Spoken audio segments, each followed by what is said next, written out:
Hello, कैसे हैं आप सब? उम्मीद है आप सब बहुत ही अच्छे होंगे। आज की क्लास में हम लोग जो पढ़ने वाले हैं, वो क्लास 10th और 12th दोनों के लिए बहुत ही महत्वपूर्ण टॉपिक है। हम पढ़ने वाले हैं आज फिजिक्स के लाइट चैप्टर को। प्रकाश का परावर्तन समझेंगे, प्रकाशिक माध्यम को समझेंगे, प्रदीप्त अदीप्त वस्तुओं को समझेंगे और बहुत सारा टॉपिक जो बोर्ड एग्जाम के लिए बहुत ही महत्वपूर्ण है। आपकी ये क्लास कंबाइन होगी 10th और 12th के लिए, लेकिन आगे की क्लास में जब लेंथी होने लगेगा टॉपिक, जब हम उसके डिप में जाने लगेंगे तो 10th और 12th की अलग अलग क्लासें हो जाएंगी, अलग अलग वीडियो आपको दिया जाने लगेगा। आज की क्लास में हम लोग सबसे पहले बात करेंगे प्रकाश के बारे में। प्रकाश क्या है? प्रकाश एक प्रकार की ऊर्जा है जिसके कारण हमें वस्तुएं दिखाई देती हैं।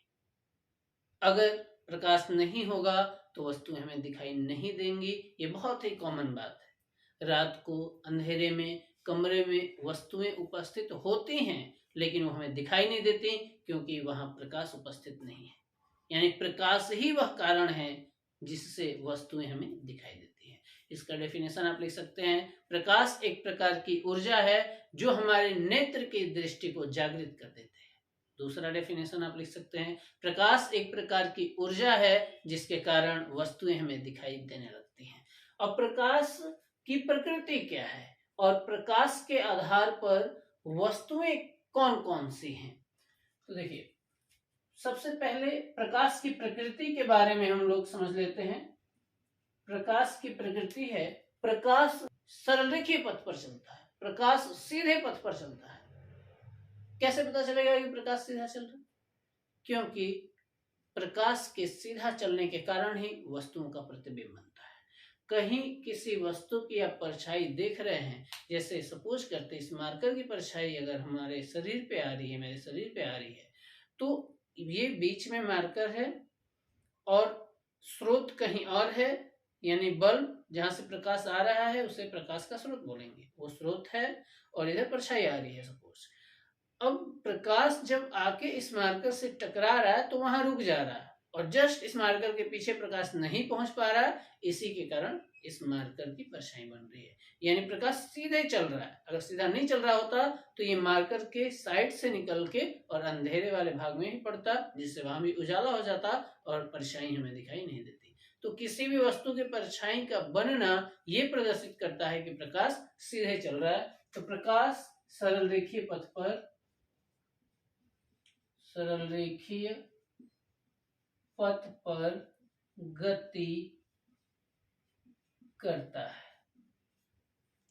दूसरा इसका व्यवहार ये है कि प्रकाश की चाल, प्रकाश की चाल वायु अथवा निर्वात में, वायु अथवा निर्वात में 3 × 10⁸ मीटर पर सेकेंड होता है। अगर किलोमीटर में समझा जाए तो 3 लाख किलोमीटर प्रति सेकेंड, सिर्फ 1 सेकेंड में 3 लाख किलोमीटर गति कर सकता है ये प्रकाश। प्रकाश में दृश्य क्षेत्र का, यानी दृश्य प्रकाश का तरंग दैर्ध्य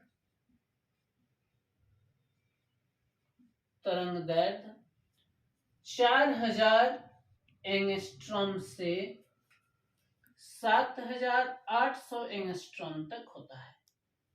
अब ये एंगस्ट्रॉम क्या है, तरंग दैर्ध्य क्या है, ये सब आगे टॉपिक आएगा। यहाँ कुछ किताबों में 3800 भी लिखा होता है, 3900 भी लिखा होता है, अलग अलग राइटर्स की बुक में अलग अलग लिखा हुआ है, लेकिन साधारण तौर पे इसे 4000 से 7800 एंगस्ट्रॉम के बीच में ही माना जाता है। ये दृश्य प्रकाश का तरंगदैर्ध्य है। इसी रेंज में वस्तुएं हमें दिखाई देती हैं। अगर तरंगदैर्ध्य इससे कम हो जाता है तो वस्तु नहीं दिखाई देंगी और अधिक हो जाने पर भी वस्तु हमें नहीं दिखाई देगी। प्रकाश 7 रंगों से मिलकर बना हुआ है। चौथा टॉपिक है, प्रकाश 7 रंगों का एक समूह है। 7 रंगों में कौन कौन से रंग है, ये जब मैं प्रिज्म टॉपिक बताऊंगा उस समय हम डिस्कस करेंगे। और भी प्रकाश के बहुत सारे गुण हैं, जैसे प्रकाश को गति करने के लिए माध्यम की आवश्यकता नहीं है। प्रकाश बिना माध्यम के भी संचरित होता है। प्रकाश का परावर्तन होता है, प्रकाश का अपवर्तन होता है, प्रकाश का ध्रुवण होता है, प्रकाश का विवर्तन होता है। तो जब तक हम लोग प्रकाश के परावर्तन, अपवर्तन, व्यतिकरण, ध्रुवण, विवर्तन आदि को नहीं समझ लेते हैं, तब तक वो गुण मैं यहाँ लिख नहीं रहा हूं। वैसे प्रकाश के तो बहुत सारे गुण हैं, उसमें से कुछ कॉमन है जो मैंने बताया है, ये आपको याद रखना है। और हो सके तो ये भी याद रख लें आप कि प्रकाश का परावर्तन होता है, प्रकाश का अपवर्तन होता है, प्रकाश का ध्रुवण होता है, व्यतिकरण होता है, विवर्तन होता है। ये सब टॉपिक भी आपको ध्यान रखना है, इनके ये स्वभाव है। और प्रकाश का ध्रुवण क्या है, ये सब टॉपिक डिटेल में जब हम करेंगे तब उस पर डिस्कस किया जाएगा। अभी आपको बता दें कि वस्तु जो है वो प्रकाश के आधार पर दो तरह की होती है। एक होती है अदीप्त वस्तु और दूसरी होती है प्रदीप्त वस्तु। एक अदीप्त और दूसरी प्रदीप्त। अदीप्त वस्तुएं वो वस्तुएं हैं जिनके पास स्वयं का प्रकाश नहीं है, वो वस्तु किसी दूसरे वस्तु से आने वाली प्रकाश के कारण दिखाई दे रही है। जैसे ये मार्कर, इस मार्कर के पास स्वयं का प्रकाश नहीं है। ये मार्कर इस वजह से आपको दिख रहा है क्योंकि कहीं और से लाइट इस पर आ रही है। तो ये हो गई अदीप्त वस्तु। जिन वस्तुओं के पास स्वयं का प्रकाश नहीं है वो अदीप्त वस्तुएं हैं। जैसे चंद्रमा, चंद्रमा के पास स्वयं का प्रकाश नहीं है। चंद्रमा पर सूर्य से प्रकाश की किरणें आती हैं और परावर्तित होकर वापस हम तक आती हैं, तो चंद्रमा हमें दिखाई देता है। जैसे किताब, लेकिन जलता हुआ बल्ब क्या है? जलता हुआ बल्ब के पास तो स्वयं का प्रकाश है। जलती हुई मोमबत्ती, उसके पास स्वयं का प्रकाश है। सूर्य के पास स्वयं का प्रकाश है। तो जिन वस्तुओं के पास स्वयं का प्रकाश होता है उसे प्रदीप्त कहते हैं। जैसे सूर्य, जलता हुआ बल्ब,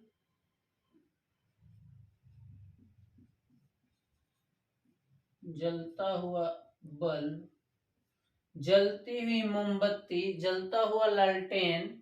और अदीप्त में क्या आ जाएगा? जैसे किताब, जैसे चंद्रमा। जिन वस्तुओं के पास स्वयं का प्रकाश नहीं है, वो किसी दूसरी वस्तु से आने वाली प्रकाश के कारण दिखाई दे रहा है, वो अदीप्त है। और जिन वस्तुओं के पास स्वयं का प्रकाश है वो प्रदीप्त है। अब आपको कुछ माध्यम के बारे में बताना है, इसको ध्यान से समझ लेना है। माध्यम यानी प्रकाश जिसमें से होके गुजर सके या नहीं गुजर सके।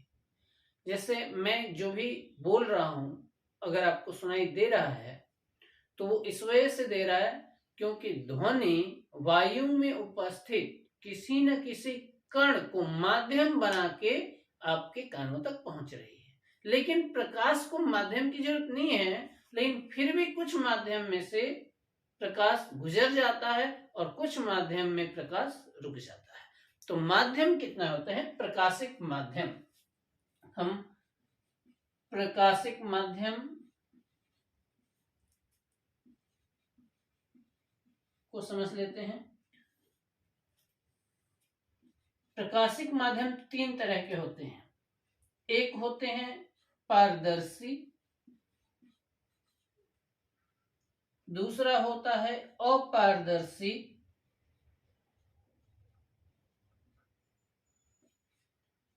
और तीसरा होता है पारभासी। पारभासी माध्यम। अपारदर्शी माध्यम क्या है? ऐसा माध्यम जिसमें से प्रकाश होकर आर पार गुजर सके, पारदर्शी माध्यम। जैसे कि शीशा गेट पर लगा हुआ होता है। कई हम शोरूम में जाते हैं, मॉल में जाते हैं, वहां ऐसा शीशा होता है गेट पर जिसके आर पार साफ दिख रहा हो। हमारे घर वाले या कोई पड़ोसी जो चश्मा पहन रहे हैं उनका भी आर पार प्रकाश उसमें से गुजर जा रहा है, तो वो है पारदर्शी। कोई सफेद पॉलीथीन जिसमें हम कोई वस्तु रखते हैं और वो वस्तु दिख रही होती है, वो है पारदर्शी। अपारदर्शी यानी ऐसे प्रकाशिक माध्यम जिसमें से प्रकाश आर पर नहीं गुजर सकता है, अपारदर्शी कहलाता है। जैसे ये मार्कर, अब मार्कर के ठीक पीछे क्या है आपको नहीं दिखेगा। जैसे कि ये बोर्ड के पीछे क्या है नहीं दिखेगा, क्योंकि प्रकाश इसको आर पार नहीं कर पा रहा है, यानी प्रकाश इसमें से आर पार नहीं जा पा रहा है, तो ये हो जाएगा अपारदर्शी। अब पारभासी क्या होता है? पारभासी होता है ऐसा प्रकाशिक माध्यम जिसमें से प्रकाश की अल्प मात्रा आर पार गुजर सके, पारभासी कहलाता है। जैसे एक स्वच्छ कांच लीजिए जो शुरू में पारदर्शी है और उसको पत्थर से घिस दीजिए, रगड़ दीजिए, तो खुरोचा हुआ कांच पारभासी हो जाएगा, क्योंकि अब उसमें से प्रकाश की कुछ ही मात्रा आर पार जा पाएगी और जो कुछ भी हम उसमें से आर पार देखने की कोशिश करेंगे वो सब धुंधला दिखाई देगा। जैसे गंदा पानी है, उसमें थोड़ा सा मिट्टी मिक्स कर दीजिए, अब उसमें प्रकाश की मात्रा पूरी तरह से आर पार नहीं जा पाएगी, उसमें से कुछ ही मात्रा आर पार जा पाएगी। जैसे कि बहुत से उदाहरण है तिरपोलिन। धूप में अगर हम ऊपर येलो कलर का या ब्लू कलर का या हरे कलर का तिरपोलिन लगा देते हैं, तो जब उस पर धूप आता है तो जमीन हमें जिस रंग का तिरपोलिन होता है उस कलर का दिखाई देने लगता है। अगर ब्लू कलर का हमने लगाया तो जमीन पर हम देखेंगे तो ब्लू कलर की धूप बनने लगती है। उस तिरपोलिन से कुछ प्रकाश की मात्रा आर पार गुजर जा रही है, जबकि ज्यादातर प्रकाश वहां रुक जा रहा है। तो कोई भी ऐसा प्रकाशिक माध्यम जिसमें से प्रकाश की अल्प मात्रा आर पार हो सके, पारभासी माध्यम कहलाता है। प्रकाश के परावर्तन 10th में और 12th में दोनों क्लासों में है, तो इस वीडियो से दोनों क्लास कवर हो जाएगी। अगर 12th की क्लास में कुछ लेंथी टॉपिक आएगा तो मैं उसके लिए भी अलग वीडियो जरूर बनाऊंगा। अभी आज की वीडियो में आप दोनों क्लासों के स्टूडेंट्स देख सकते हैं, 10th और 12th दोनों के लिए। प्रकाश का परावर्तन क्या है समझते हैं। प्रकाश का परावर्तन, देखिए प्रकाश का परावर्तन दो पृष्ठों से होता है, एक समतल पृष्ठ से और एक गोलीय पृष्ठ से। गोलीय पृष्ठ में ये अवतल पृष्ठ भी हो सकता है या उत्तल पृष्ठ भी हो सकता है। तो हम इस पर आगे डिस्कस करेंगे कि समतल दर्पण क्या है और गोलीय दर्पण क्या है। पहले प्रकाश के परावर्तन जो है उसकी मूल नियम एक ही है। तो यहाँ यदि कोई प्रकाश किरण एक समान पारदर्शी माध्यम से चलकर किसी चमकदार वस्तु के पृष्ठ से टकरा के पुनः उसी माध्यम में वापस लौट जाती है, तो इस घटना को प्रकाश का परावर्तन कहते हैं। यदि प्रकाश की किरण एक समांग पारदर्शी माध्यम से चलकर, मैं क्या कह रहा हूं, एक समांग पारदर्शी माध्यम, एक समांग पारदर्शी माध्यम, इसका मतलब क्या है? एक समांग पारदर्शी माध्यम का मतलब है कि पहले तो ये पारदर्शी होना चाहिए जिसमें प्रकाश आ जा सके, उसके आर पार हो सके, और एक समांग होना चाहिए, यानी यहाँ पर जितना इसका घनत्व है उतना ही घनत्व यहाँ भी चाहिए। यानी इस वायु का, मान लीजिए वायु में प्रकाश आ रहा हो, तो ऐसा नहीं हो कि यहाँ पर गर्म वायु है और यहाँ पर ठंडी वायु है, तो ऐसे नहीं चलेगा। अगर गर्म है तो दोनों जगह गर्म है, और अगर ठंडी वायु है तो दोनों जगह ठंडी वायु भी चाहिए। एक जैसी वायु यानी एक समान पारदर्शी माध्यम। यदि कोई प्रकाश की किरण एक समान पारदर्शी माध्यम से चलकर किसी वस्तु के चमकदार सतह से टकरा के पुनः उसी माध्यम में वापस लौट जाती है, तो इस घटना को प्रकाश का परावर्तन कहते हैं। अब प्रकाश के परावर्तन में कौन कौन सी किरण होती है और इसके डायग्राम के बारे में देखिए, जब प्रकाश के परावर्तन में कोई प्रकाश की किरण चमकदार वस्तु की सतह से आके टकराती है तो आने वाली प्रकाश किरणों को आपतित किरण कहते हैं। आपतित किरण तथा प्रकाश के परावर्तन के बाद यानी प्रकाश के परावर्तन में लौटने वाली प्रकाश किरण जो परावर्तन होने के बाद लौट रही है उसे परावर्तित किरण कहते हैं। परावर्तित किरण कहते हैं। वस्तु के जिस बिंदु पर परावर्तन होता है उसे आपतन बिंदु कहते हैं। आपतन बिंदु। आपतन बिंदु पर पृथक्कारी तल के लंबवत खींचा गया लंब अभिलंब कहलाता है। पृथक्कारी तल यानी ये ऊपर वाला पृष्ठ, ये सरफेस, ये जो सरफेस है इसका नाम है पृथक्कारी तल। तो मैं ये भी लिख देता हूं, पृथक्कारी तल। आपतन बिंदु पर पृथक्कारी तल के लंबवत खींचा गया लंब अभिलंब कहलाता है। तो अभिलंब दोनों तरफ है, ऊपर भी और नीचे भी। हम ध्यान रखेंगे, आपतित किरण और अभिलंब के बीच बनने वाले कोण को आपतन कोण कहते हैं। यानी कोण आई क्या है? आपतन कोण है। आपतन कोण। ये जो यहां कोण बन रहा है यानी परावर्तित किरण और अभिलंब के बीच जो कोण बन रहा है उसे परावर्तन कोण कहेंगे। परावर्तित किरण और अभिलंब के बीच बनने वाले कोण को परावर्तन कोण कहते हैं। यानी आर क्या हो जाएगा? परावर्तन कोण। एक बार मैं इसके डेफिनेशन को रिपीट करता हूं, आप अपने नोट्स में लिख लेना। जब कोई प्रकाश किरण एक समान पारदर्शी माध्यम से चलकर किसी वस्तु के चमकदार सतह से टकरा के पुनः उसी माध्यम में वापस लौट जाती है तो इस घटना को प्रकाश का परावर्तन कहते हैं। मैं ये नहीं कह रहा हूं कि उसी दिशा में वापस लौटती है, मैं ये कह रहा हूं कि उसी माध्यम में वापस लौटती है। यानी इधर अगर वायु है तो यहां भी वायु हुई है। इस घटना को प्रकाश का परावर्तन कहते हैं। प्रकाश के परावर्तन में आने वाली प्रकाश किरणों को आपतित किरण, लौटने वाली प्रकाश किरण को परावर्तित किरण तथा चमकदार सतह के जिस बिंदु पर प्रकाश का परावर्तन होता है उसे आपतन बिंदु कहते हैं। आपतन बिंदु पर परावर्तन तल के लंबवत खींचा गया लंब अभिलंब कहलाता है। यानी ये है आपका पृथक्कारी तल, परावर्तित तल, इस पर आपतन बिंदु पर लंब खींचना है, यही अभिलंब कहलाएगा। आपतित किरण और अभिलंब के बीच बनने वाले कोण को आपतन कोण, परावर्तित किरण और अभिलंब के बीच बनने वाले कोण को परावर्तन कोण कहते हैं।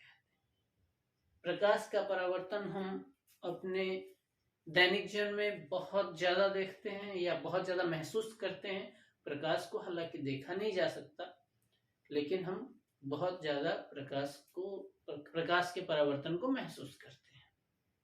जैसे जनरली हम लोग कोई भी कांच में अगर खुद को देख रहे हैं और हमारे प्रतिबिंब बन रहा है तो प्रकाश के परावर्तन के कारण ही बनता है। वो प्रतिबिंब का बनना आगे के टॉपिक में है। कई बार हम लोग अपने घड़ी के शीशे को कहीं चमकते हुए देखा होगा, कहीं दीवार पर उसकी चमक दिखाई देती है क्योंकि प्रकाश कहीं से आके घड़ी के कांच से टकरा के और वापस लौट जाता है दीवार पर, तो वहां हमें प्रकाश का परावर्तन देखने को मिलता है। प्रकाश के परावर्तन के कारण ही हमारे घरों में भी उजाला रहता है दिन के समय, क्योंकि प्रकाश परावर्तित होकर बाहर से घर में आया हुआ रहता है किसी खिड़की के माध्यम से या किसी दरवाजे से, तो हर तरफ उजाला हो जाता है प्रकाश के परावर्तन के कारण। तो आप लोग जल्दी से इसका स्क्रीनशॉट कर लें, फिर इसके बाद हम लोग पढ़ते हैं परावर्तन के नियम को।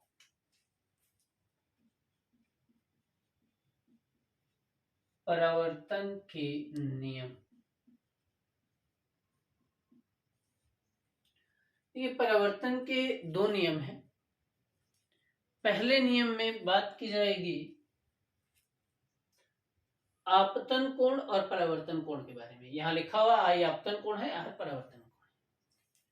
परावर्तन के प्रथम नियम के अनुसार आपतन कोण तथा परावर्तन कोण आपस में समान होते हैं। ये ध्यान रखेंगे हम लोग। आपतन कोण तथा परावर्तन कोण आपस में समान होते हैं, अर्थात कोण I बराबर R। जिस कोण पर यानी अभिलंब के साथ जितने कोण पर प्रकाश की किरण आती है उतने ही कोण पर वापस भी लौटती है। परावर्तन के प्रथम नियम के अनुसार आपतन कोण तथा परावर्तन कोण आपस में समान होते हैं। इसका दूसरा नियम है आपतित किरण, परावर्तित किरण तथा अभिलंब तीनों एक ही तल में होते हैं। एक ही तल में होने का मतलब है कि अगर ये अभिलंब है तो आपतित किरण को समेटा जाएगा और इधर परावर्तित किरण को भी समेटा जाएगा, तो दोनों के बीच में ये अभिलंब दब जाएगा। यानी हमारी ये चार उंगलियां एक ही तल में हैं और अंगूठा दूसरे तल में जा रहा है। इसी के आधार पर आप समझ सकते हैं आपतित किरण, परावर्तित किरण तथा अभिलंब तीनों एक ही तल में होते हैं। ये बहुत ही इंपॉर्टेंट रूल्स है, तो हमें याद रखना है। आपतन कोण तथा परावर्तन कोण आपस में समान होते हैं। दूसरा है आपतित किरण, परावर्तित किरण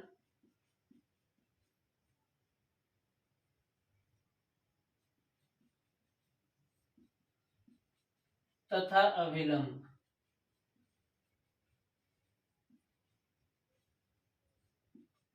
तीनों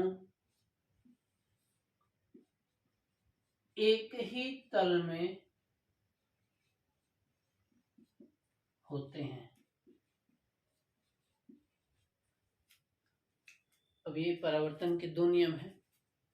इसके बाद हम लोग जो मैंने आपको बताया कि समतल दर्पण और गोलीय दर्पण है उसे समझ लेंगे। देखिए गोलीय दर्पण,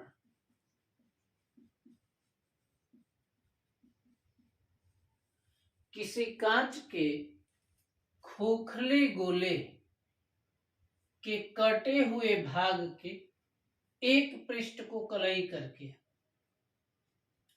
दूसरे पृष्ठ को परावर्तक पृष्ठ बना दिया जाए तो इस प्रकार प्राप्त दर्पण गोलीय दर्पण कहलाते हैं। यानी गोलीय दर्पण किसी खोखले कांच के गोले का एक भाग होता है जिसके एक पृष्ठ को कलई करके दूसरे पृष्ठ को परावर्तक पृष्ठ बना दिया जाता है। अब इसमें इसके दो प्रकार हैं। मान लीजिए कि ये खोखला गोला है कांच का और इसको हमने ऐसे काट दिया। अब दो भाग इसके बचे हुए हैं, दोनों के राइट साइड में मैं कलर कर देता हूं, तो ये बन जाएगा उत्तल दर्पण, उत्तल दर्पण, और ये बन जाएगा अवतल दर्पण। गोलीय दर्पण दो प्रकार के होते हैं। वापस मैं गोलीय दर्पण की परिभाषा को क्लियर करता हूं। गोलीय दर्पण किसी कांच के खोखले गोले का एक भाग होता है जिसके एक पृष्ठ को कलई करके यानी पेंट करके, रेड ऑक्साइड से या चांदी की लेप से उसको पेंट किया जाता है, जिसके एक पृष्ठ को कलई करके दूसरे पृष्ठ को परावर्तक पृष्ठ बना दिया जाता है। गोलीय दर्पण दो प्रकार के होते हैं। जैसा मैंने कहा कि ये एक गोला था और बीच से इसको काट दिया गया। अब दो भाग प्राप्त हुए, दोनों के राइट में कलर कर देना है, तो ये बन जाएगा आपको उत्तल, यहां लिखा हुआ है, और ये बन जाएगा अवतल। दो प्रकार के होते हैं, ये पहला और ये दूसरा। उत्तल दर्पण किसे कहते हैं? कोई पूछ दे आपसे उत्तल दर्पण क्या है? यदि किसी कांच के खोखले गोले के कटे हुए भाग के दबे हुए तल को कलई करके उभरे हुए तल को परावर्तक तल बना दिया जाए तो इस प्रकार प्राप्त दर्पण उत्तल दर्पण कहलाता है। ये कांच का एक गोला था, ये कटा हुआ भाग है, दबे हुए तल को पेंट कर दीजिए, कलई कर दीजिए, उभरा हुआ भाग परावर्तक तल बन गया। तो इस तरह हमें एक उत्तल दर्पण मिल गया जो प्रकाश का परावर्तन करने लगेगा।